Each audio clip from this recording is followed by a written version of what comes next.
hit these shots. We saw Foden in this spot before, the same spot, but with much more utility to work with. Here he comes once again. The first base is a Trent. He's going to hit the ground there as Cole. Oh, what? A jumping double from Cole! What is going on right now? How does he do this? Cole is safely velocity with the on-play. Unthinkable scenes there on the B apartments. They needed a huge play, but that was something I'm never going to see ever again. Ridiculous stuff. That's the most ridiculous thing I've ever seen.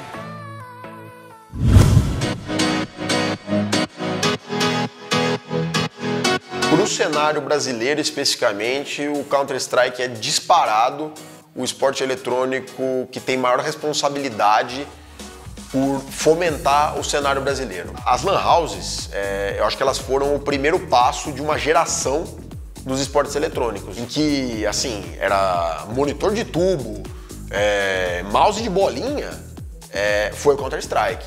Foi o que abriu os olhos de todo o público, e eu digo, pessoas que talvez nem fossem assíduas de computador, de começar a jogar. CS 1.5, CS 1.6. Os jogos pela internet, eles lá por meados de 2002, ali eles já tinham, mas era muito pouco.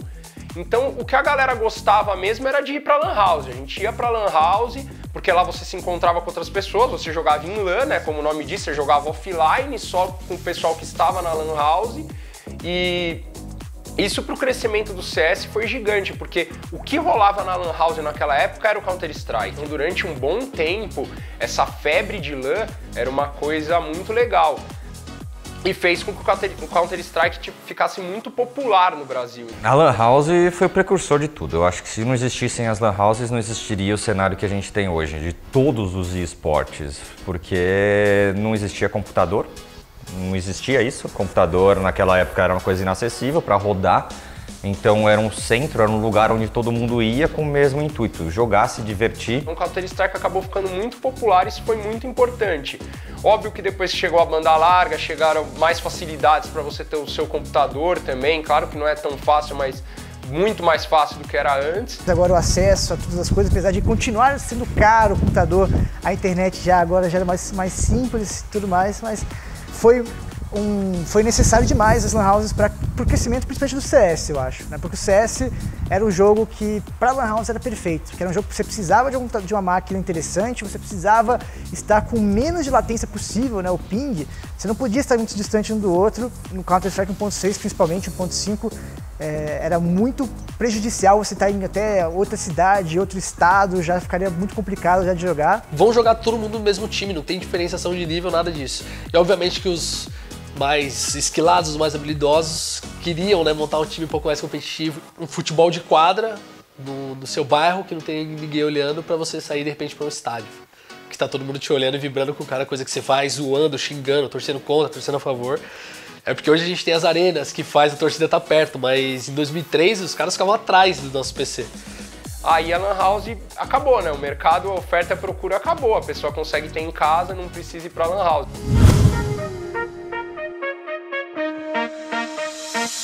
Surgiu como um mod, né, de Half-Life.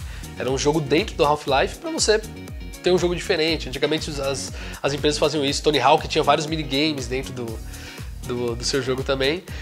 E alguém descobriu esse Counter-Strike e falou, cara, a gente tem que jogar esse jogo, é muito melhor que Half-Life, porque Half-Life era o jogo da época. Counter-Strike, ele é um jogo de tiro em primeira pessoa, tem um cunho estratégico muito grande, ele faz parte de um perfil de jogos que consta o e-sport, que é o esporte eletrônico, ou seja, o mundo competitivo dentro desse jogo. É um jogo, como eu falei, que tem um cenário competitivo gigantesco no mundo inteiro, no Brasil também ele é muito grande. São dois lados, um defensivo e um atacante. O lado defensivo seria os contra-terroristas e o lado atacante seria os terroristas. O terrorista tem o objetivo de conseguir armar um explosivo de C4 dentro de duas áreas específicas dentro do mapa, que a gente chama de bomb site A e bomb site B. Os contra-terroristas têm a missão de impedir que esses caras cheguem nesses pontos, e se eles chegarem, eles têm a missão de, dentro de 40 segundos, desarmar o explosivo de C4. Vence o round quem tiver as eliminações ou quem concluir o objetivo. Você tem 5 jogadores no seu time, tá? Você joga contra outros 5 jogadores. Você tem o lado de terrorista e o lado de contra-terrorista. Você joga 15 rounds de cada lado, tentando atingir o 16º ponto. Quem fizer o 16º ponto primeiro é o vencedor daquela partida. Então, um jogo muito insano, cada round tem 2 minutos. Quando o C4 é armado, você tem 40 segundos para trabalhar. Se explodir, os terroristas vencem o round. Então essa fica a emoção, porque a cada 1 minuto e meio você sabe que vai ter trocação de tiro. O cenário competitivo ele é composto por 7 mapas. Então são 7 mapas que você tem que jogar, que você pode ter que se preparar para esse jogo no campeonato. Então você não sabe qual mapa você vai jogar. Esses 7 mapas, eles são rotativos, eles vão mudando conforme o tempo for passando, né, conforme a dona do jogo prefere. Nesse momento nós temos a Dust 2, a Cache, a Inferno, a Trem, a Nuke, a Overpass e a Mirage, né? São os 7 mapas do competitivo que nós temos hoje em dia. E aí, dependendo de como que é o formato do confronto e como que é o formato da competição também, eles são decididos. Se for um confronto melhor de um, né, apenas um mapa jogado, a maioria dos campeonatos permitem que cada equipe vete pelo menos 2 mapas ou até 3 mapas para sobrar, né, algum mapa. Quando é uma melhor de 3 mapas, aí normalmente cada time tira um mapa primeiro, né, tira Dust 2, outro tira Overpass, e aí sobram outros 5 para serem escolhidos. Ou pode ser uma melhor de 5 também, que é o máximo que a gente atinge. Um jogo dura mais ou menos 50 minutos, 1 hora, por ali. É o mapa, né, que a gente fala que mais ou menos é a duração. Claro que podem ter jogos rápidos, né, 16-0, e aí acaba em 30 minutos, mas dificilmente acaba antes disso. E tem jogos longos de 2 horas, porque, né, os times já trabalham de maneira devagar e tudo mais, então dá para ser extremamente extenso ou bem curtinho.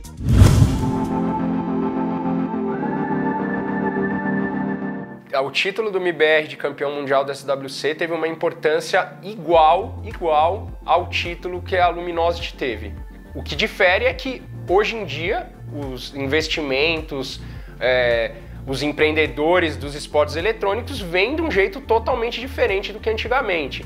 Mas assim, quando o MIBR ganhou o título mundial, foi um boom gigante para o pessoal que estava aqui. Tiveram várias coisas que aumentaram, só que naquela época o esporte eletrônico ele era menor no mundo e, consequentemente, menor ainda no Brasil, porque infelizmente o Brasil, ele, comparado a Estados Unidos, Canadá e a parte da Europa, o investimento sempre é mais baixo. Então a conquista foi muito bacana, mas para aquela época significou muito. Para hoje em dia no CS, sim, para mostrar que nós temos história, já conseguimos uma vez, já temos um nome no mundo, mas o reflexo na comunidade hoje em dia daquela MIBR não é muito grande não. Se a gente pegar aqui, não sei, como eu já falei algumas vezes, naquela época a gente podia ser 10 mil, 20 mil pessoas que acompanhavam e jogavam.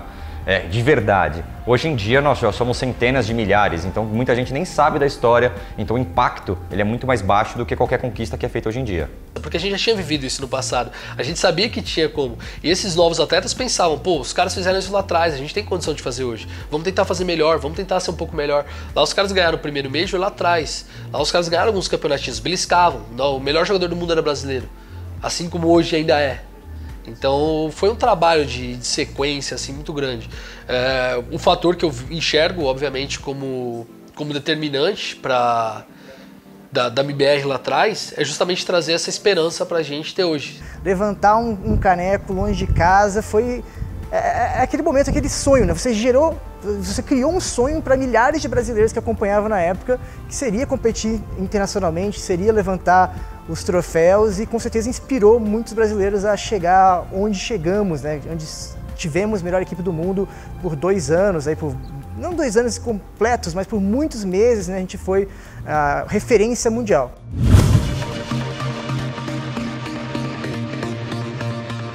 Para o pessoal que é mais novo, que estiver assistindo, ela foi a mesma importância no sentido de comunidade e de importância do título para a comunidade brasileira. Mas óbvio que as consequências, aí sim, bem diferentes. As consequências da vitória do MIBR foram do tamanho daquela época e as consequências da vitória da LG foram muito maiores, porque era o tamanho que o Counter-Strike Go está nesses anos. Eu acho que existem 2 tempos que a gente pode falar de Counter-Strike no Brasil. Antes da Luminosity, na época, venceu o Major e depois. Primeiro porque é o seguinte, sempre se falou que o Brasil é um lugar onde tem muitos talentos, mas nunca tínhamos conseguido algo tão grande. Foi a validação e a comprovação que sim, temos muitos talentos aqui no Brasil, que com apoio e também com a dedicação certa a gente poderia conquistar o mundo. Então, graças ao título da Luminosity, outras equipes brasileiras conseguiram ir para equipes lá fora, trabalhar em clubes lá de fora e, consequentemente, ganhar mais, consequentemente, aumentar muito mais a visibilidade para o Brasil. Foi uma conquista, com certeza, que atraiu milhares de olhares para a equipe brasileira. Todos os times lá de fora elogiaram e todos os times dentro do Brasil começaram a ver de outras maneiras, porque nosso cenário sempre foi precário em quantidade de campeonatos classificatórios e tudo mais. O CSGO estava sempre em um crescimento e passou a ser um crescimento exponencial graças àqueles títulos. Quem gosta e ama isso daqui, cara, eu nunca imaginei ver um negócio desse aqui. E só tem porque a gente foi campeão de 2 Majors aí, então fez uma grande diferença, né? Então eu acho que até o próprio povo brasileiro não era tão apaixonado pelo CSGO. Todo mundo jogava, você perguntava para um primo seu, já joguei CS uma época tal, mas começou a aparecer na televisão, todo mundo olhar aquilo, assistia. Eles começaram, do mesmo jeito que a gente foi viajar para o Canadá, arrecadando para ir participar lá fora e tal. E hoje você vê onde eles estão, então sim, isso te dá um up, porque se eles conseguiram, qualquer pessoa consegue. Eles foram lá com a cara e na coragem, melhoraram e estão aí, um dos melhores times do mundo. O que eles fizeram pro cenário de CSGO brasileiro ajudou também aqui, mesmo eles morando lá e competindo lá, ajudou as empresas olharem mais para cá.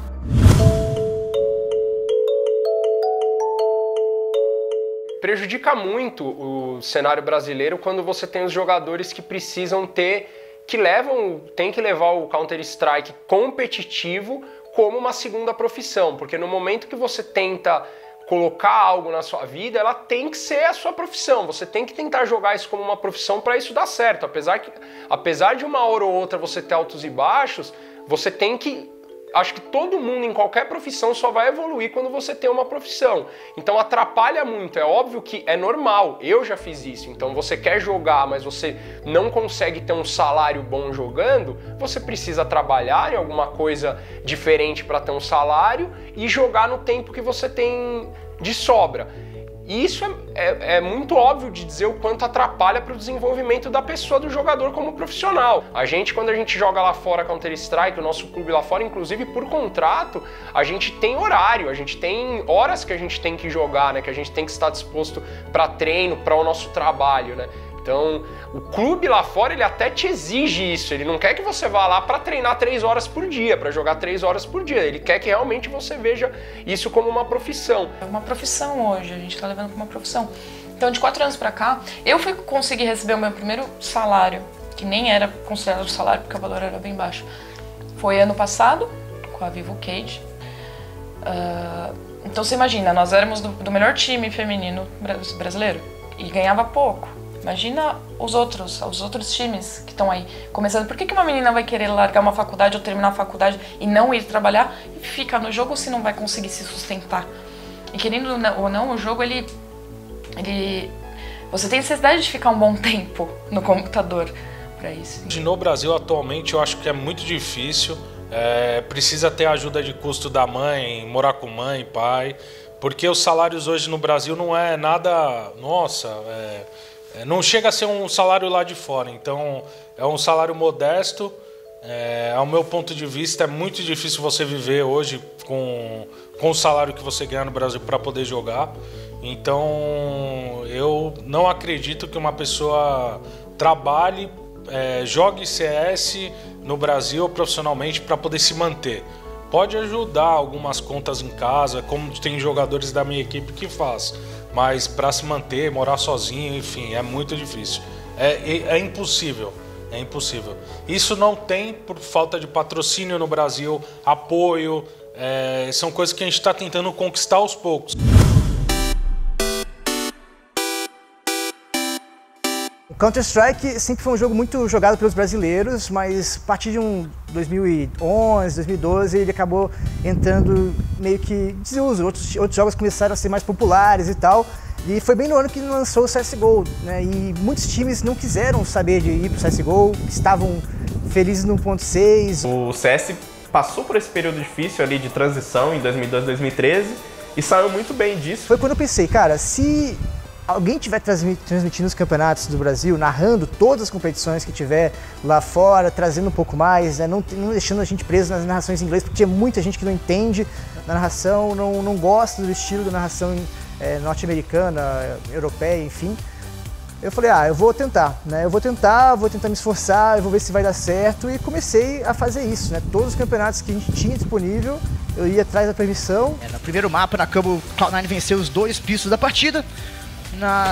Nossa senhora, a Timatic não vai deixando barato esse jogo, não. A primeira coisa é que evoluiu em números primeiro. Então, antigamente você tinha 10 times profissionais. Claro, um número que eu tô em média ali, você tinha 15 times profissionais no mundo, hoje em dia você tem 60 times profissionais no mundo, entendeu? Se você pegar no Brasil, você pode contar 6 ou 7 times que recebem, jogadores que estão no Brasil, obviamente, procurando sempre evolução, mas que já conseguem considerar isso como profissão. E antigamente, por exemplo, você tinha 2, 3 times aqui no Brasil que realmente faziam isso como profissão.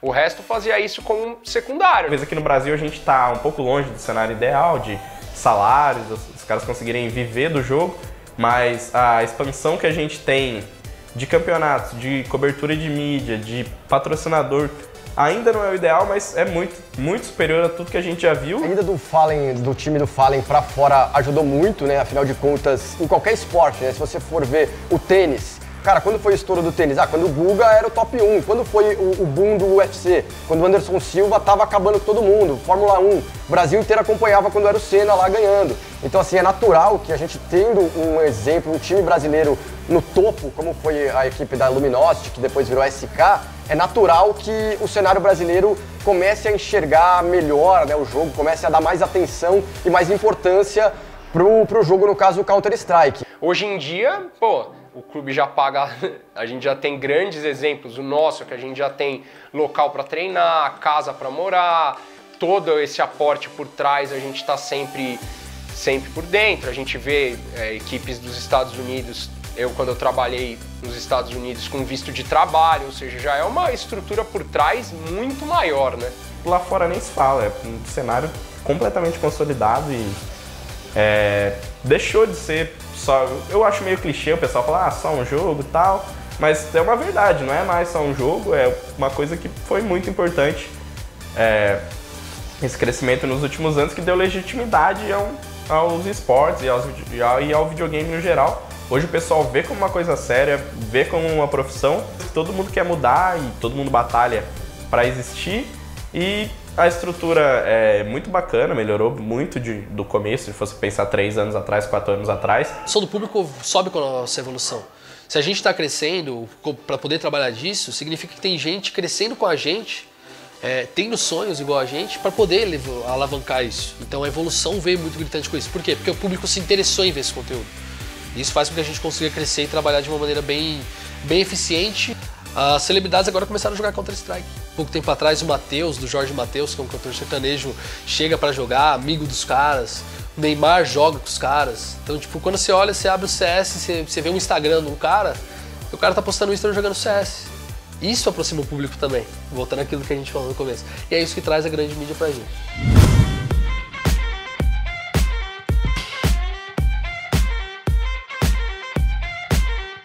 Game House, que é o que aconteceu bastante e que hoje em dia ainda a maioria dos times trabalham assim, lá fora. O que é a Game House? É um lugar onde você mora e joga. Então você tem a sua casa, você tem o seu quarto, você tem lá normalmente 3 andares na casa, você tem os quartos, você tem a sala, a cozinha, você tem normalmente no porão ou normalmente em algum espaço, você tem os computadores para o seu momento de trabalho. Então você trabalha no mesmo lugar que você mora. Como quem é de fora, a gente fica lá os 5 meses trabalhando, é um período meio árduo, porque você mora junto com as pessoas que você trabalha todo dia, então você tem que ter um trabalho de convivência. Mas com certeza você morar junto com a equipe é muito mais fácil, porque é mais fácil eu chamar ela pra, olha isso aqui, vamos fazer. É muito mais fácil você estar do lado da pessoa do que você ter que demonstrar de uma forma que às vezes ela não entende a forma que você quer falar. Aí na hora do jogo acaba, né, se embananando um pouco. Então eu acho que um time morando junto é 1000 vezes melhor. Muito mais. Você Se você sabe fazer uma coisa no jogo que a outra pessoa não sabe, se chama ela e mostra, né? Pessoalmente, é muito mais fácil. Então, você morar junto, a convivência às vezes acaba sendo complicada, porque são pessoas diferentes, né, vidas diferentes e tal. Mas pro jogo é muito bom. Muito mais barato, por questão financeira mesmo. De você ter que ficar trazendo o player, mandando para casa, vindo, voltando, gasolina, e vai, volta. Então é mais barato manter uma game house e pro time, pra estrutura da IE é muito importante, porque o pessoal vem fazer bootcamp aqui. Então eles passam um mês aqui conosco. Então é muito importante, faz bem pra equipe, entendeu? Então o pessoal vem pra cá, esquece dos problemas em casa, porque incrível que pareça tem muitos, né? Então eles vêm pra cá, eles esquecem de tudo. A única coisa que eles têm que sentar é sentar na máquina e jogar. Acabou. Você também tem, o jogador ele também tem mais chances de jogar mais campeonatos. Então para o jogador isso é uma visão muito ampla, né? Então para o Counter-Strike, acho que se você perguntar para qualquer jogador competitivo, todos têm o sonho de jogar lá fora. Porque hoje em dia o jogador de CS que quer ter sucesso, que quer enfrentar as grandes equipes, ele não pode estar no Brasil, porque no Brasil você não consegue vaga para esses campeonatos. Então, infelizmente, hoje em dia os grandes talentos brasileiros, o sonho de todo mundo é sair do Brasil. A gente começou a ter uma tendência, né? Então outras equipes tentarem fazer isso, tentarem buscar espaço. Só que, né, logo deu pra ver que tinha muitos times brasileiros que estavam indo, e a gente falou, uma hora ou outra esses caras vão voltar e vai ter um crescimento interno. O Counter-Strike, por enquanto, não tem esse tipo de suporte. Nós, como liga, conseguimos dar um pedaço dele só. Eu acho que esse ano já foi um ano de muito avanço, porque não só a ESL fez a parte dela, mas outras ligas também vieram. O cenário de Counter-Strike ficou até com problema de calendário esse ano, mas mesmo assim ainda com valores que não eram o suficiente para que grandes organizações pudessem manter os seus times, e nós sabemos ainda que essa questão do patrocínio e do apoio a times ainda é uma coisa não regular. Os brasileiros saindo daqui, eles conseguiram buscar condições para serem vitoriosos no mundo. No Brasil não teria condição. O nível do CS nacional, ele é muito mais abaixo. Por quê? Porque todo nível de CS nacional é abaixo. Existem duas exceções, norte-americano e europeu. Todos os cenários locais são fracos. Existe um cenário internacional que é forte. Então, nacional nunca tem condições de bater de frente. Uma outra exceção, eles se fortaleceram. É justamente pelo horário de treinos, pessoas dedicadas a isso, ter condições de fazer isso para viver. E isso torna um time que quer ser um time que é. Então, eles conseguiram um nível internacional. Apesar de você ter um certo investimento melhorando no Brasil, não chega a se comparar com o que está lá fora, e por isso as empresas, os clubes lá de fora, eles procuram os melhores jogadores. Não importa de onde os jogadores forem, eles querem o melhor time para conseguir chegar e ganhar as premiações, ganhar mais nome na mídia lá fora, ir para os maiores campeonatos. E os brasileiros são um grande exportador, ainda podemos considerar que eles são. A gente tem 5 equipes praticamente lá fora, a gente já teve, semestre passado tinha 4, agora a gente vai ter 5, então é muito difícil você competir, é muito difícil uma empresa brasileira competir, porque, como a gente falou, o salário em dólar... Nossa economia está muito desvalorizada, né? Então todas as marcas daqui, elas não conseguem dar aquele apoio que a gente gostaria, né, para os jogadores, para poder corresponder ao que eles valem, né, em termos internacionais, em cada um dos jogadores, né? Então, muitas vezes vale mais a pena para o jogador aprender inglês e ao mesmo tempo treinar com a sua equipe e na primeira oportunidade encontrar uma equipe internacional e zarpar.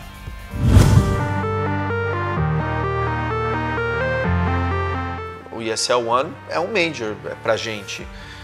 O que diferencia hoje o Major de um campeonato de um porte da ESL One? Os perks aí, as coisinhas a mais, os itens que a Valve distribui, seja nas caixinhas da transmissão, realmente uma participação de um line-up de todos os times mais importantes, e com isso toda aquela questão dos qualifiers e dos minors e tudo para você chegar a ter uma chance de ir para um Major. Mas fora isso, o torneio é quase que um Major. O ESL One, o One é o maior campeonato da ESL do mundo. Nenhum time recusa o convite para jogar um ano, independente da localidade. Só que tem torcida local que às vezes não comparece. Então, às vezes você fica... Pô, será que vale a pena? E aqui no Brasil a gente viu que vale muito a pena. Foram 3 dias de evento, 3 dias de ingresso lotado. Os primeiros dias o servidor de compra caiu, ingressos se esgotando nas 2 primeiras horas. Eles não veem isso pelo mundo e eu posso te dizer que eu, claro, até por uma questão da ESL, eu viajo para vários eventos da ESL ao redor do mundo e o público brasileiro é um show à parte e isso fica claro para todos os jogadores, para todos os comentaristas, narradores e toda a equipe da ESL.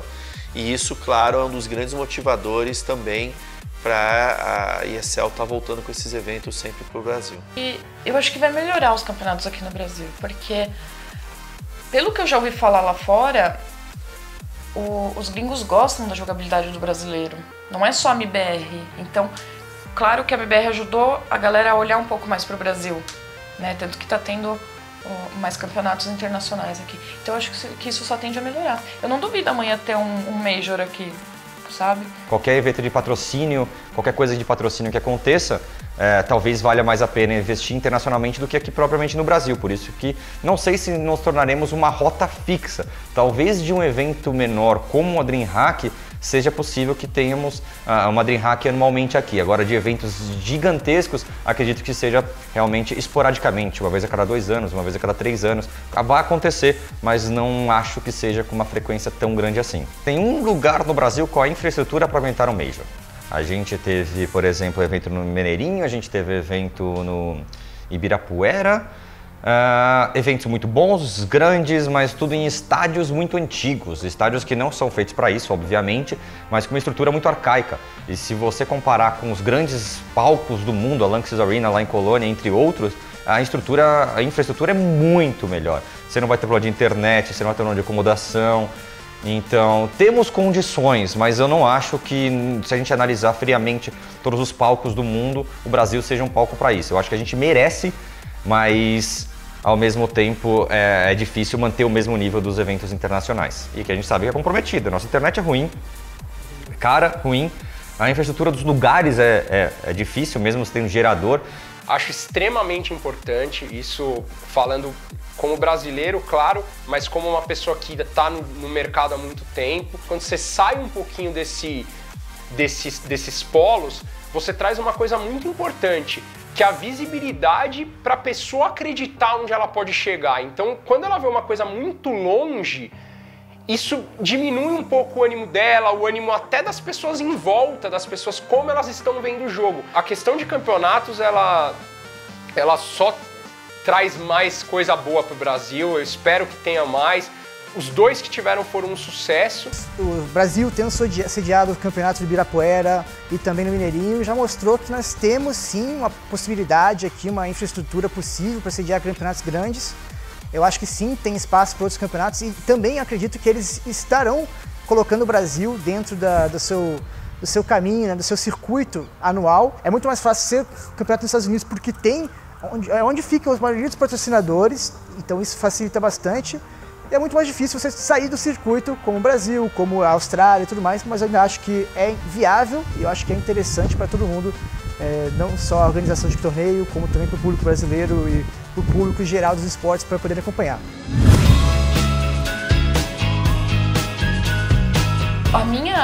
O que passa pela minha cabeça, a minha teoria, nesse caso, é que assim, os meninos eles começam desde pequeno a jogar, né? A gente vai ganhar uma boneca, eles vão ganhar um videogame, entendeu? Então, você já entra nesse mundo de jogos muito antes, os meninos, né? E querendo ou não, as meninas começam depois de grande com influência de um amigo, de um irmão, de um namorado. Isso é depois de grande já. Então já tem lá anos de atraso para conhecer um determinado jogo. Ou seja, existem muito mais meninos que jogam do que meninas. Então a chance de ter meninos melhores é maior. Começa da cultura. A menina ela não ganha um videogame, não ganha um computador. Demora muito para aprender a jogar um jogo de computador. O menino já começa desde pequeno. Então, eles têm mais oportunidades com isso. Algumas equipes femininas já começaram a viver só do jogo, o que isso é muito importante, porque a boa parte das masculinas ainda não vive exclusivamente disso. Isso mostra uma grande valorização. E as meninas têm um marketing diferente dos caras. As meninas têm a vaidade, elas têm um público feminino, elas trazem o público feminino para os jogos, então as empresas gostam de investir nesse ponto. Agora sim a gente realmente vai dizer que somos profissionais do jogo. Eu realmente tinha vergonha de falar que eu era profissional do jogo, porque eu não era, eu não ganhava pra isso. Eu acho que esse é o primeiro ponto pro cenário feminino evoluir. Ter time. Quanto mais time, mais gente querendo jogar, mais chance a gente tem de evoluir. E quando você tem vários times chegando, várias pessoas chegando, sobe um pouco o investimento de um, ou seja, você quer ir para esse time, você quer voltar, melhora isso daí. Esse é o primeiro ponto. O segundo ponto, que não é por ordem, porque esse segundo ponto é até mais importante do que o primeiro, que é isso que eu falei, os times femininos conseguirem treinar mais com times masculinos. Você tem que buscar mais. Um jogador competitivo de verdade, né, jogadora, obviamente, precisa competir, precisa conseguir garantir mais do que isso e acho que essa que é a grande chave, que as meninas precisam buscar maiores voos. Eu acho que pode haver um preconceito dos times masculinos para treinar com as meninas, falando que elas talvez sejam inferiores e tudo mais, mas tem que ter um pensamento interessante, né? Porque tem que ter um pensamento diferente. Porque a maioria dos times femininos, eles estão disputando a Liga Amadora, né? Que é a primeira etapa, a primeira fase, e ainda não conseguiram atingir a Liga Principal. E chegar na Liga Principal já fica um pouco mais fácil de você conseguir falar, ó, pessoal, estou na Liga Principal aqui, nós estamos treinando bastante, praticando. Eu acho que é tudo isso. Claro, eu sou homem, eu não sou competidor, eu não sei exatamente o que passa entre um competidor e o outro. Então chamar a galera, o máximo de time semi-profissional que tiver. Segundo, tentar bastante treino contra time masculino, ir atrás mesmo, pedir, porque existem times masculinos que estão, não é a questão de ser masculino, é porque eles estão em níveis acima. Então você treinar contra time melhor é sempre bom pra você. Então buscar esse treino melhor. E o terceiro, que é importante, se possível, conseguir esse intercâmbio de lá pra fora. Porque isso é importante demais, as equipes femininas lá de fora, elas treinam, elas jogam campeonato toda hora. Isso faz com que evolua. Eu acho que é isso, cara. Acho que tem que acreditar e tem que, se possível, seguir esses 3 passos. Esportes hoje dá uma grande audiência e ainda é barato. Vai ficar mais caro, mas hoje eles estão comprando ali mais barato. A TV é uma plataforma, assim como as outras, então você tem o digital, o linear.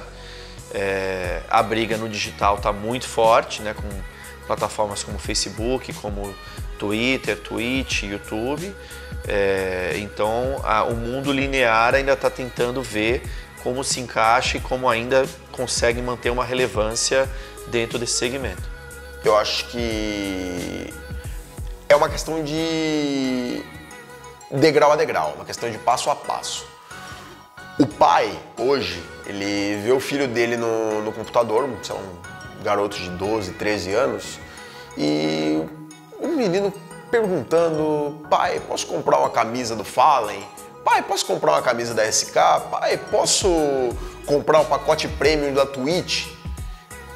Algum momento, isso vai gerar eu acho que vai gerar um cenário em que todos vão entender o tamanho disso, porque é tudo uma questão de conversa. Hoje você tá vendo teu filho ali querendo consumir produtos de esportes eletrônicos, de repente você vê o filho do teu amigo também querendo, e de repente você vê, muitas vezes, o teu amigo que é da tua idade também querendo consumir o esporte eletrônico e tratando aqueles caras como ídolos, e acima de tudo tem o lance de vencer. Brasileiro é um tipo que gosta de ganhar, independente do que seja. A equipe brasileira que hoje joga no cenário norte-americano foi a primeira equipe em solo norte-americano a conseguir ganhar o Major, conseguir ganhar o Mundial. Então é muito difícil, os caras tiveram que sair daqui da América do Sul para ir para o cenário norte-americano para poder conseguir se desenvolver e depois bater com o cenário europeu, e demorou um tempo. E trabalhando a imagem do jogador, a gente consegue trazer patrocínio, a gente consegue criar os nossos ídolos e a gente consegue aproximar os nossos ídolos do nosso público. Se o interesse entrar junto do dinheiro, com toda certeza a gente vai parar de exportar esses talentos para fora, a gente vai conseguir desenvolver o nosso cenário nacional, como já estamos conseguindo desenvolver, e quando a gente sair do Brasil para ir lá para fora é pra gente chegar lá sendo temido. Se amanhã eu tenho um filho, eu vou apresentar um jogo, não vou achar ruim jogar, muito pelo contrário, vai lá, joga, porque querendo ou não, o masculino ganha muito dinheiro. Quando você é realmente profissional no jogo, você ganha muito dinheiro. é uma profissão muito boa. Você faz o que você gosta, você se diverte, você viaja. É tudo que uma pessoa quer, né? Fazer o que gosta e ter as oportunidades de conhecer lugares, ter experiências novas. Então, eu acho que vai ser diferente. Eu acho que pode ser mesmo que tenha mais meninas que joguem, mais gente que joga. Se você pegar hoje, eu vou ser bem sincero como eu vejo o que está acontecendo no mercado. O mercado de Counter-Strike, ele tem crescido, não tanto igual ele cresceu em 2016, 2017, mas ele continua crescendo. Então isso é bom pra gente, pra todos os brasileiros, tanto quem joga lá fora. Então eu acredito que o Counter-Strike ele vai continuar crescendo. O que eu acho que talvez diminua um pouco seja o número de times brasileiros lá fora. Por que eu acho? Porque aqui dentro a gente está começando a ter um número maior de competições, então o leque está sendo mais aberto aqui, não tá igual de você estar lá fora, como a gente já falou, mas o leque aqui ele tá aumentando e o principal é a competitividade lá fora tá chegando a um nível que não está fácil para os brasileiros. É sendo realista, a gente depende muito, isso é o que está acontecendo agora, né? O que eu vejo que depende muito, literalmente, da nossa capacidade mesmo, da nossa capacidade, habilidade de mostrar como a gente vai estar lá fora ou não. Por quê?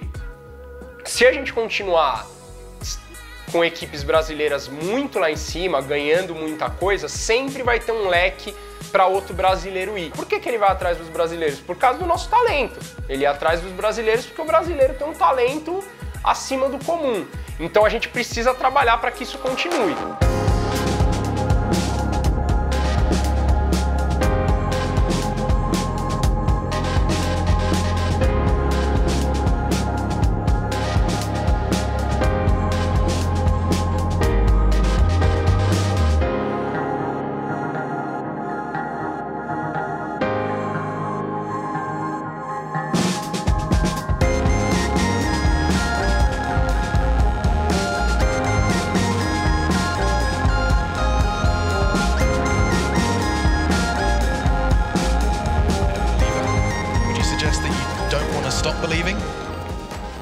Why didn't you cast around?